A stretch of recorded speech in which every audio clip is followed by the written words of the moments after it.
Gold, trusted gold buyers. మీరు తాకట్టు పెట్టిన బంగారాన్ని విడిపించి ఈ రోజు ఉన్న మార్కెట్ ధరకు కొనబడను.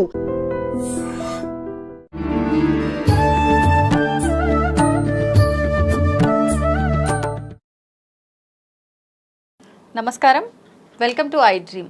ధర్మ మార్గం కార్యక్రమానికి స్వాగతం. నేను మీ విజిత. ప్రస్తుతం మనతో పాటు ఉన్నారు ప్రముఖ జ్యోతిష వాస్తు పండితులు బ్రహ్మశ్రీ అన్నవరపు తిరుపతి మూర్తి అవధాని గారు. ఇప్పుడు గురుగారితో మాట్లాడి మన సందేహాలన్నింటినీ నివృత్తి చేసుకుందాం, మరిన్ని మంచి విషయాలు అడిగి తెలుసుకుందాం. నమస్కారం గురుగారు. ఓం శ్రీ మహాగణాధిపతయే నమః. గురుగారు, సూర్యగ్రహణం, చంద్రగ్రహణం, సూర్యగ్రహణం ఉంది అని చెప్పి వింటున్నాము. కానీ మనం ఉగాది పంచాంగ శ్రవణం టైంలో కొంతమంది పురోహితులు అసలు ఈ సంవత్సరంలో గ్రహణాలు మన దగ్గర లేవు అని కూడా చెప్పడం అయితే జరిగింది. నిజంగా గ్రహణాలు ఉన్నాయంటారా? ఈ సూర్యగ్రహణం ఉందా? ఉంటే ఎటువంటి నియమాలు పాటించాలి? సూర్యగ్రహణం అనేటువంటిది ఉన్నది. సంవత్సరానికి 2 సార్లు గ్రహణాలు రావాల్సిందే, తప్పదు. అది మన దేశానికి ఉన్నదా లేదా అనేటువంటిది ఒకటి చూసుకోవాలి. మన దేశానికి లేనప్పటికీ కూడా దాని యొక్క ప్రభావం ఎంతవరకు పడుతుంది అనేటువంటి విషయాన్ని కూడా మనం గట్టిగా తీసుకోవాలి.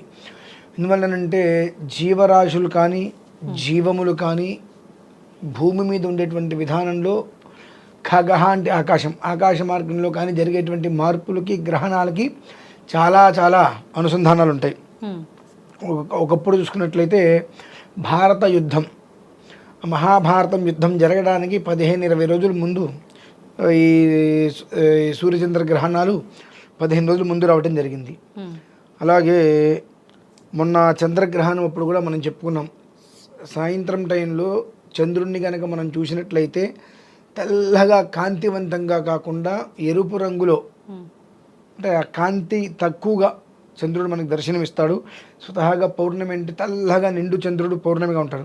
కానీ అలా కాకుండా కాస్త రంగు మారి పూర్తిగా ఎరుపు అంటే ఎరుపని కాదు, ఒక తీరులో ఒక రకమైనటువంటి కాంతిహీనంగా దర్శనమిస్తాడని చెప్పడం జరిగింది. ఆ రోజు మనం చూసాం చంద్రుడిని కూడా, హారతి కూడా ఇచ్చాం అప్పుడు అక్కడ పెద్దగల్లేపల్లి గ్రామంలో. అవి కనిపించినప్పుడు కొన్ని ఇబ్బందులు మనం ఎదుర్కొంటాం. ఈ గ్రహణ ప్రభావరీత్యా లోకం మీద కొన్ని రకాల సమస్యల్ని గట్టిగానే ఎదుర్కోవాల్సిన పరిస్థితి వస్తుంది, ఖగోళ రీత్యా కూడా. ఎందువలనంటే సూర్యోదయం సూర్యాస్తం మనం ఎలా అయితే అనుకుంటూ ఉంటామో సూర్యగమనాన్ని అనుసరించే మనకు తెల్లవారుతుంటుంది ప్రతిదీ. సూర్యుడు ఎంతవరకు నడుస్తూ ఉంటాడో దాన్ని అనుసరించే విధానం అంతా వెళ్తూ ఉంటుంది. ఆ విధానాన్ని అనుసరించి ఆ నడకకి ఎప్పుడైతే కనుక ఆటంకం కలుగుతుందో, అది ఒకవేళ ఏదైనా కారణం చేత గ్రహ కూటమి కనుక వస్తే దాని యొక్క ప్రభావం మరింత ఎక్కువగా ఉంటుంది, అనుభవించాలి. ఒక నెల రోజుల క్రితం వెనక్కి వెళ్తే మనకు అమావాస్య వచ్చింది. ఆ అమావాస్యకి సంబంధించి ఒక 5-6 రోజుల ముందు ఎలాంటి ఇబ్బందులు వస్తాయి, ప్రళయాలు వస్తాయి మనం చెప్పుకోవడం జరిగింది. దానికి ఎలా నివారణ కావాలని కూడా మనం కేదార్నాథ్ వెళ్ళడం జరిగింది. అంటే చిన్న విధానాలు వేరు. కానీ ఇప్పుడు వచ్చేటువంటి అమావాస్యకి మళ్ళీ మామూలుగా కూడా అది పితృపక్షంలో వచ్చింది. ఓకే, భాద్రపద మాసము పితృపక్షము, అమావాస్య గ్రహణం, బ్రహ్మయోగము బుధాదిత్య యోగము ఇవన్నీ కలిసి వచ్చాయి. అది ఒక రకంగా శుభాన్ని సూచిస్తూ ఇంకొక రకంగా ఇబ్బందులను అయితే బాగా గురి చేస్తుంది. ఇందున ఒక 5 రాశుల వారికి గట్టి దెబ్బ తగులుతుందమ్మా. ప్రమాదం అనేటువంటిది చాలా ఎక్కువగానే 5 రాశుల వారికి. 5 రాశుల వారు అంటే సుమారుగా 28 నక్షత్రాలు, అభిజిత్తో కలిపి 28 నక్షత్రాలు అంటే 15 నక్షత్రాల వారికి సమస్యలు. అంటే 15 నక్షత్రాల వాళ్ళకి సమస్యలు అని అంటే 27లో 15 తీసేస్తే ఎంత మిగిలినవి ఎంతండి? తక్కువ. అంటే ఎక్కువ శాతం ప్రమాదం అనేటువంటిది పొంచి ఉంది. అది సామాజిక వర్గం అంటే మనుషుల మీద పడవచ్చు, ఆస్తుల మీద పడవచ్చు. అనర్థం అనేటువంటిది ఏదో ఒక రకంగా మనం అనుభవించక తప్పదు. ఈ గ్రహణ ఛాయ అనేటువంటిది గట్టిగానే ఉన్నది. పూర్వం ఈ స్థితిలో ఇంత విధానంలో వచ్చినటువంటిది చాలా తక్కువ. కాస్త స్కేల్ పాయింట్స్ ఉంటాయి 9 పైన, అది దాని యొక్క తీవ్రత అనేటువంటిది చూపిస్తుంది. దాని నుంచి మనం బయటపడాలంటే భగవద్ ఆరాధనే మనకు శ్రేయోదాయకం. ఆ సమయంలో ఇప్పుడు మేషరాశి వారు, మిథున రాశి వారు, కర్కాటక రాశి వారు, వృశ్చిక రాశి వారు, మీనరాశి వారు, ఈ 5గురికి ఇటు కుటుంబ రీత్యా కావచ్చు, ఆర్థికంగా కావచ్చు, మానసికంగా కావచ్చు, ఆరోగ్యంగా కావచ్చు, న్యాయపరంగా కావచ్చు, చెట్టు నుంచి ఎటైనా ఇబ్బందులు ఉన్నాయి. అంతకు మించి అపనిందల దోషాలు ఎక్కువ పాలవుతారు. అందులో మేషరాశి వారికి కాస్త ఎక్కువగా ఉంది ప్రభావం. ఎప్పటి నుంచి ఎప్పటి వరకు జరిగే అవకాశం ఉంటుంది? అది గ్రహణానికి ఒక 4 రోజుల ముందు నుంచి ఓకే, అమావాస్య దాటే వరకు, ఒక 5-6 రోజులు. దీపావళి అమావాస్య ఉంది. అంటే ఒక 35-40 ఇంచుమించుగా రోజులు. ఆహా. ఏదైనా జరగచ్చు, ఎలాంటి విపత్తులైనా వాళ్ళు ఎదుర్కొనే పరిస్థితి రావచ్చు. కొంతమంది అయితే ఈ 5 రాశుల్లో కొంతమంది అకాల మృత్యు వారు కూడా పడవచ్చు. ఎందువల్ల ఇంత గట్టిగా చెబుతున్నానంటే 5 రాశుల్లో మొట్టమొదటి రాశి నాదే. ఆ ఛాయలు అయితే నాకు కనిపిస్తూనే ఉన్నాయి. దాని ప్రభావాలు ఎలా ఉంటాయి, దాని పరిస్థితులు ఏ స్థితిలో ఉంటాయనేటువంటి విషయం నాకు గత 3 రోజులుగా చూస్తున్నాను నేను. దాని ప్రభావం ఎలా ఉంటుంది, ఆ ప్రభావం అలానే కొనసాగితే చెప్పలేం, ఏదైనా జరగచ్చు. ఆర్థికంగా నష్టపోవచ్చు, ప్రాణమే నష్టపోవచ్చు, ఆరోగ్యంగా నష్టపోవచ్చు, దంపతులు విడిపోవచ్చు, కుటుంబంలో సంక్షోభం రావచ్చు, ఏదైనా సరే 5 రాశుల వారికి మాత్రం తప్పదు. ఇబ్బందులు. ఈశ్వరారాధనని అమితంగా చేయటం వలన ఒక మోస్తరు బయటపడే అవకాశాలు ఉంటాయి. ఆ గ్రహణ సమయంలో ఏదైనా ఒక నదీ తీరానికి వెళ్ళి నదిలో స్నానం చేసి అక్కడ భగవదారాధన చేసుకుంటూ అలానే కనుక ఉన్నట్లయితే కనీసం మాత్రం కొంచెమైనా వాళ్ళు క్షేమంగా ఉండడానికి అవకాశం ఉంటుంది. ఎందువల్లనంటే మామూలుగా మనం దేవాలయాలకు వెళ్ళడానికి ఆ రోజు దేవాలయాలు ఉండవు మామూలుగా అయితే కనుక గ్రహణం అప్పుడు. దానికి నదీ క్షేత్రం చాలా విశేషం. ఆ నదీ తీరానికి వెళ్ళి గ్రహణ సమయంలో పట్టు విడిపు స్నాన సమయంలో స్నానం చేసి జపం చేసుకొని విడిచిన తర్వాత స్నానం చేసుకొని ఒక ప్లేట్ నిండా నెయ్యి పోసుకొని సూర్యుడు బొమ్మ, ఒక సర్పాకృతి బొమ్మ అందులో వేసి ఒక ప్లేట్లో ఇవి గోధుమలు పెట్టుకొని అది అందులో పెట్టి ఎర్రటి వస్త్రం పెట్టి దానం ఇచ్చేయాలి. ఆ దానం ఇచ్చేస్తే సగం శ్రేయస్కరం. ఆ సమయంలో మనం ఏం చేస్తున్నామంటే ఈ యొక్క పట్టు విడిపు హోమాలు చేసి దానికి కొన్ని ప్రత్యేకమైన శాంతులు ఉంటాయి. ఆ శాంతుల్ని గత 2-3 రోజుల ముందు నుంచే ప్రారంభం చేసుకొని మేము ఆ రోజు రాత్రితోటి అది పూర్తయ్యేటట్టుగా మేము చేసుకుంటాం. ఎందువల్లనంటే నా కుటుంబంలో 7 ఉన్నారు ఈ సంబంధించిన వాళ్ళు. ఎవరికి ఇబ్బంది కలిగినా నష్టమే. అంటే ఇంత గట్టిగా తీవ్రత గురించి ఎందుకు చెబుతున్నానంటే అందులో నేను కూడా ఉన్నాను కనుక మీరు లేకపోతే చెప్పరా అండి అన్నారు అనుకోండి, నాకు అందులో ప్రభావం లేకుండా నేను ఏదైనా చెబితే ఆయన భయపెట్టారు ఇంకోటి పెట్టారని అంటారు. అది నేను కూడా అనుభవించవలసిన పరిస్థితి ఉంది. ఆల్రెడీ దాని యొక్క ప్రభావం నేను 3 రోజుల నుంచి గుచ్చుకుంటూనే ఉంది. అంటే దాని తీవ్రత ఏ స్థాయిలో ఉంటుంది మరి? 15 రోజుల ముందు నుంచి అది గుచ్చుకుంటుంది అంటే దగ్గరికి వెళ్తున్న తీవ్రత ఏ స్థాయిలో ఉంటుంది? ఆ అందులోంచి అందరూ బయటపడాలంటే ఈశ్వరారాధన చేసుకోవడం అనేటువంటిది ప్రతి ఒక్కరికి కూడా అవసరం. ఖగోళరీత్యా పడేటువంటి ఇబ్బందులు దెబ్బలనైతే కనుక చాలా ఎక్కువగానే ఉన్నాయి. 100కి 40% మనం తగ్గించవచ్చు. అంటే కొన్ని ఆరాధనలు భగవదారాధన ఎక్కువసేపు చేసుకోవడం వల్ల 100కి 40% మనం తగ్గించుకునేటువంటి మార్గం ఉంది. అంతే తప్ప దాన్ని పూర్తిగా తీసేసే మార్గం లేదు. ప్రభావాన్ని మనం తగ్గించుకోగలుగుతాం. ఆ తగ్గించుకోవాలంటే ఈశ్వరారాధన చేస్తూ నాయన తండ్రి అపరాధ సహస్రాన్ని నమస్కారం చేసుకొని ఓం నమ శివాయ ఇంకోటి ఏదో ఒకటి అట్లా భగవన్నామస్మరణ చేసుకుంటూ కూర్చుంటే శ్రేయస్సు అనేటువంటిది ఉంటుంది. నష్టం ఎట్లాగో బట్టలుతుంది, కానీ ఆ నష్టం అనేటువంటిది మనిషికి అనర్థం జరగకుండా ఆస్తి పోతే మళ్ళీ సంపాదించుకుంటాం. మనిషికి అనర్థం జరిగితే ఏం చేయలేం. కాబట్టి ఈశ్వరారాధన చేసుకుంటూ క్షేమంగా ఉండి ఈ గ్రహణం నుంచి ప్రతి ఒక్క మనిషి కూడా తప్పుకోవాలి. ఈ గ్రహణ ప్రభావం అనేటువంటిది మీద పడకుండా మనల్ని మనం కాపాడుకోవాలి అంటే ఈశ్వరారాధన చేయక తప్పదమ్మా. గురుగారు, అమావాస్య రాబోయే ఈ అమావాస్యని పెద్దల అమావాస్య అంటుంటారు కదా, ఎందుకని ఆ పేరు వచ్చింది? ఆ రోజు చేయాల్సిన క్రతువులేంటి? అసలు ఈ అమావాస్య ప్రత్యేకత ఏంటి తెలియచేయండి. మహాలయ అమావాస్య. మహాలయ అమావాస్య అంటే పితృ రుణం తీర్చుకునేటువంటిది. పితరం అంతేచ కర్మని అని అంటారు. మన ప్రారంధం ఎలా ఉంటుందంటే బ్రతుకున్నంతకాలం వాళ్ళ మాటలు వినం, చనిపోయిన తర్వాత కర్మకాండాలు కూడా మనం సరిగ్గా చెయ్యం. ఆ రెండూ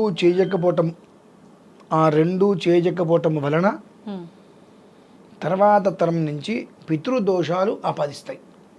పితృదోషాలకి మూలం ఆ పితృదేవతలకి చేయవలసినటువంటి విధానాలను అనుసరించకపోవటమే. ఎప్పుడైతే పితృదోషాలు ఆపాదిస్తాయో పితృదోషం ఆపాదించిన దగ్గర నుంచి వాళ్ళకి ఉద్యోగము రాదు, సరిగ్గా చదువు మీద ఇంట్రెస్ట్ ఉండదు. ఒకవేళ చదువు ఇట్లా పూర్తయితే ఉద్యోగం రాదు. ఒకవేళ ఏదైనా ఉద్యోగం వస్తే ఎదుగుదల ఉండదు. వివాహం విషయంలో ఇబ్బందులు, సంతానం విషయంలో ఇబ్బందులు. ఆ పిల్లవాడిని చూసి తల్లిదండ్రులకు దినదనకంటే 100 ఏళ్ళ ఆయుష్. ఇదే పరిస్థితి కొనసాగుతూ ఉంటుంది. ఈ కొనసాగేటువంటి పరిస్థితి ఏదైతే ఉంటుందో ఇందులోంచి బయటపడడానికే ఈ మహాలయ పక్షాలు 15 రోజుల పాటు నిత్యం నువ్వులు నీళ్ళు వదిలిపెట్టి కాకి ఇంత అన్నం ముద్ద పెట్టాలి ప్రతిరోజు. అంటే మామూలుగా 360 రోజులు పెట్టాల్సిందే. మనం ఎలా అయితే కనుక అన్నం తింటున్నామో కాకి పిండం, ఏ పిండంగా అయితే మనం కడుపులో పడ్డాం అది పిండత్రయం అంటారమ్మా. ప్రేతస్య పిండం, పితరస్య పిండం, గర్భస్థ పిండం అని. చనిపోయినప్పుడు ప్రేతపిండం అని పెడతారు. ఆబ్దీకాలు చేసినప్పుడు పితరపిండం, పితుహు శబ్దంతో పిండం పెడతారు. గర్భంలో పడేటువంటిది గర్భస్థ పిండం, దాని పేరే పిండం. అందుకనే కాకికి పెట్టేది వాయుసపిండం ఇంతే ఉంటుంది. అంత నలుసుగా లోపల పెడతారు. ఆ పడిన వ్యక్తి ఇంతగా బయటికి వస్తాడు.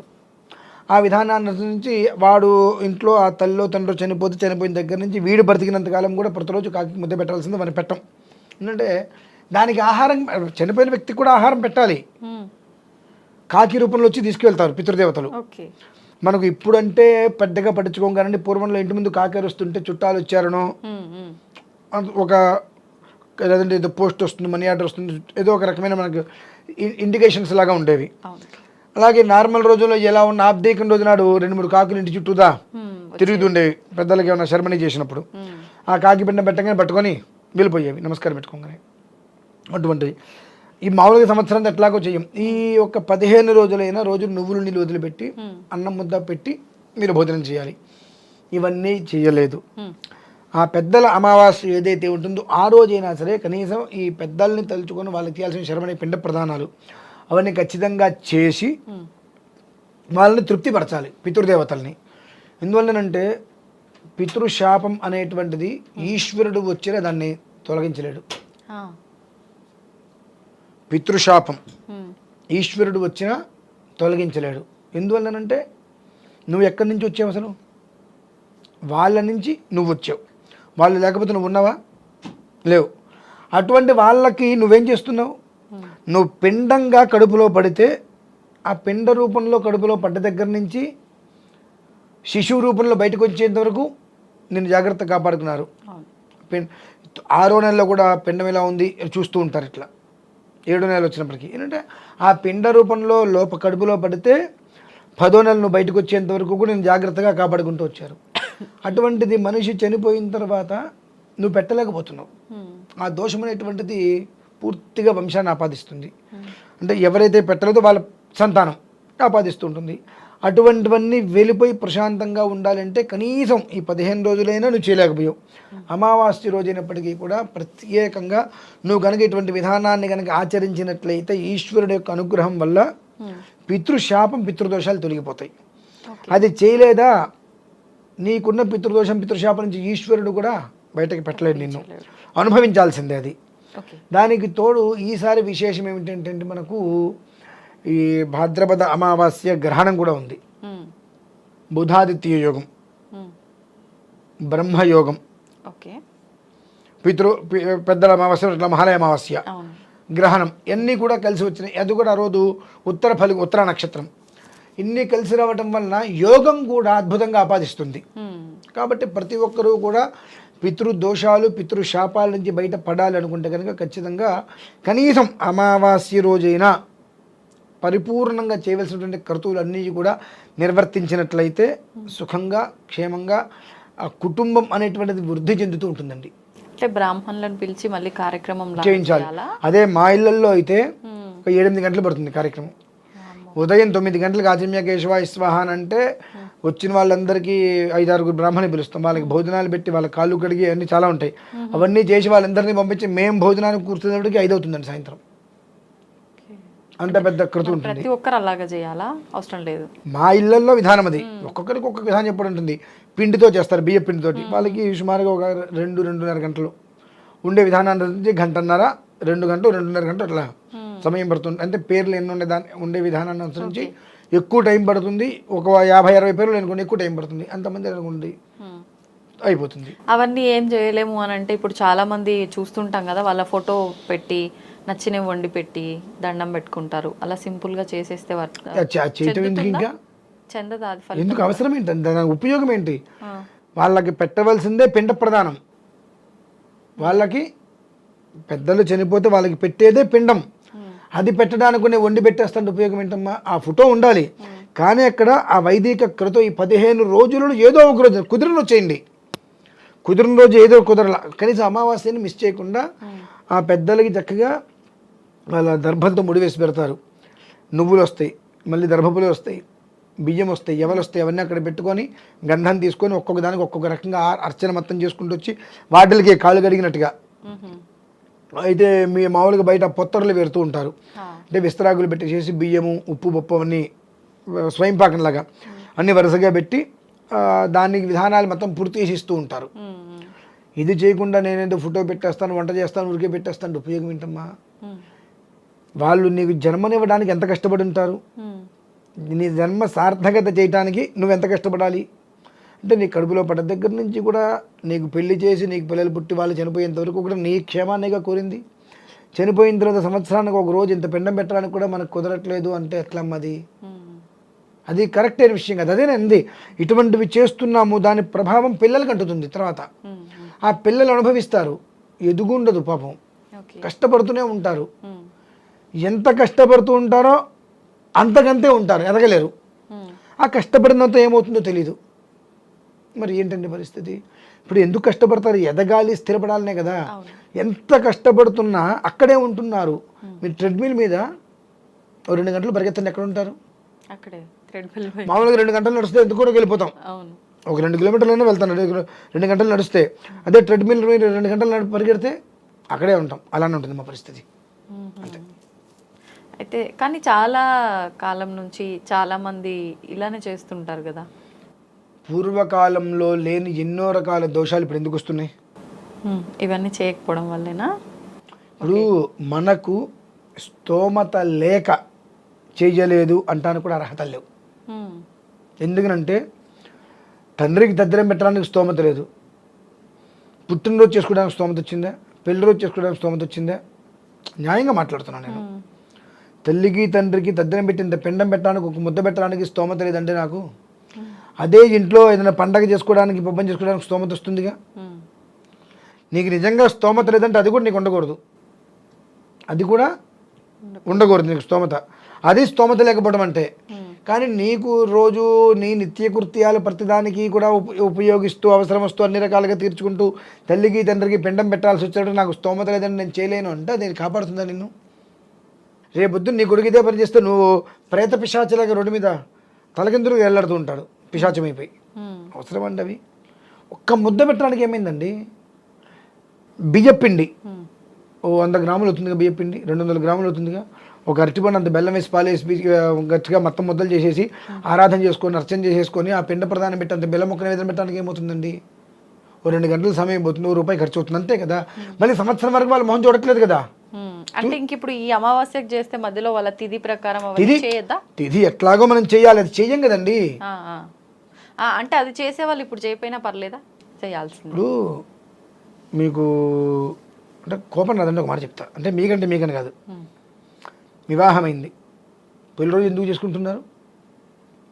అంత అవసరం లేదు కదా. అయితే వివాహం అయితే అయిపోయింది, 25 ఏళ్ళు వస్తే సిల్వర్ జూబిలీని గోల్డెన్ జూబిలీని ఎందుకు చేసుకుంటున్నారు? అంత అవసరమా? పుట్టినరోజు రోజు సంవత్సరం పెరుగుతుంటే ప్రతి సంవత్సరం వచ్చేదేగా, ఎందుకు చేసుకోవడం? మానేసేచ్చు కదా. మానేస్తున్నారా? అంటే అది మన సొంతది, మన ఆనందం, మన స్నేహితులతో పంచుకునేది. ఇది ఏంటంటే పెండ ప్రధానం అంటే తల్లిదండ్రులకు చేసేది. మా అమ్మకి దద్దనం పెట్టాలి, మా నాన్నకి దద్దనం పెట్టాలి, ఎవరినైనా అనుకుంటారు. నీ మొహం మండ సిగ్గు ఎగ్గు లేకపోతే నీ బ్రతుక్కి నీకు జన్మనిచ్చిందే వాళ్ళు కదా. అంటే చాలా మంది తెలియదు కూడా గురువుగారు, తెలియదు అనే మాట వాళ్ళకు ఇలాంటివి రెగ్యులర్ గా చేస్తుండాలి తప్పండి. తెలియదు అనే మాట అబద్ధం. మన ఇంట్లో చెప్తా మన ఇంట్లో పూర్వం నుంచి కొన్ని నడుస్తూ ఉంటాయి, మనం చూడం, అవన్నీ పట్టించుకోం. ఎందువల్లంటే చిన్నపిల్లలకి చనిపోయిన వాళ్ళకి చేసేది ఎందుకు చెప్పాలి అని చెప్పరు. తాతయ్య ప్రసాదం అని మాత్రమే ఇస్తారు మనకు. ఏ బెల్లం మొక్కనో ఇంకోటనో అనే వాళ్ళు తాతయ్య ప్రసాదం పరవానం తినరా అంటారు. అలాగే చిన్న పంచమైన కాకి ముద్ద పెట్టడం కూడా చూస్తూ ఉంటాం. సంవత్సరానికి ఒకరోజు అయినా సరే అన్నం పెట్టి అది ఎందుకు పెడుతున్నామని మనం అడగలేం. అడిగినప్పుడు వాళ్ళు చెప్పలేరు. వాళ్ళు చెప్పే స్థితి వస్తే మనం వినే స్టేజ్ దాటిపోతాం. అప్పుడు ఏమవుతుంది, వాళ్ళు పిలిచి చెప్దామని నా ఊరికి ఏదో చేదస్తాను అన్న, నువ్వు ఊరుకో, ఇవాళ కాకలు ఎక్కడ ఉన్నాయి, ఇవాళ పిశాచాలు ఎక్కడ ఉన్నాయి, ఇవాళ కూడా పిండాలు పెడతారేంటి? సూర్యుడే ఉన్న భూమిలో నుంచి వస్తున్నాడా? తూర్పు ఏమన్నా ఇటువైపు మారిందా? ఆకాశంకి ఎందుకు వచ్చి భూమిపైకి వెళ్ళిందండి? మరి ఇవాళ కూడా పిండాలు పెడతారంటే ఇవాళ నువ్వు పిండా కూడా తినేది అన్నమేగా తినేది మరి కాదా? ఆనాడు తినేది అన్నమే, ఈనాడు తినేది అన్నమే. మనం ఎందుకు తింటున్నాం అన్నం? తప్పండి అది. తెలుసుకొని ఏం చేస్తానులే అని ఒకటి. ఈ మధ్యన ఫ్యాషన్ తల్లిదండ్రికి పిండాలు పెడుతున్నామంటే మీ నాన్నకి నువ్వు పెడతావా అని ఏదో ఒకటి అంటాడు. అమ్మో అడిగి నేను చెప్పకూడదు కాబట్టి నేను పెట్టడం మానేసా. నువ్వు పెట్టడం మానేసావు, నువ్వు అన్నీ మానేస్తున్నావు. అట్లా మానట్లేదు కదా. నువ్వు చేసే ప్రతిదీ కౌంటింగ్ ఉంటుంది.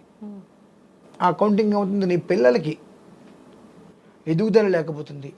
నువ్వు చేసే దరిద్ర పనులకి పిల్లల్ని ఎందుకు నాశనం చేయటం? మనం పిల్లల్ని ఎందుకు కంటాం? వాళ్ళ భవిష్యత్తు బాగుండాలి, పిల్లలకి అన్న తర్వాత వాళ్ళ భవిష్యత్తు బాగుండాలని చూస్తాం. ఇటువంటి పనులను చేసి పిల్లల్ని కంటే వాళ్ళ భవిష్యత్తు ఎలా ఉంటుంది? అసలు వాళ్ళకి భవిష్యత్తు లేకుండా పోతుంది. కేవలం మహాలయ పక్షాలు అంటే ఎన్నో రకాలైనటువంటి పరిహారం లేని పాపాలని కూడా నిష్కృతి చేసేటువంటిది. అవి ఎలాంటి పాపాలైనా సరే పూర్తిగా నిష్కృతి చేసేటువంటిది ఈ మహాలయ పక్షాలు. అందుకని వీటికి అంత గొప్పది. భాద్రపద మాసంలోనే వచ్చింది. దీనికి చాలా ప్రమాణాలు ఉన్నాయి మళ్ళీ. అందుకని ఏంటంటే ఏదైనా పితృదేవతలకి చేసేటువంటిది పితృదేవతలకి చేయవలసింది చేస్తే వచ్చే ఫలితం ఏ దేవతకి చేసినా రాదు. ఆంజనేయ స్వామికి చేయండి, శివుడికి చేయండి, విష్ణుమూర్తికి రాదు. వీళ్ళకి చేసి వాళ్ళకి నమస్కారం చేయి అన్నీ ఇస్తారు. వీళ్ళకి చేయకుండా వీళ్ళని గాలికి వదిలేసి వాళ్ళకి ఎన్నైనా చేయి మొహం కూడా చూడరు. కాబట్టి అది గమనించుకోవాలమ్మా విషయం. ధన్యవాదాలు గురుగారు.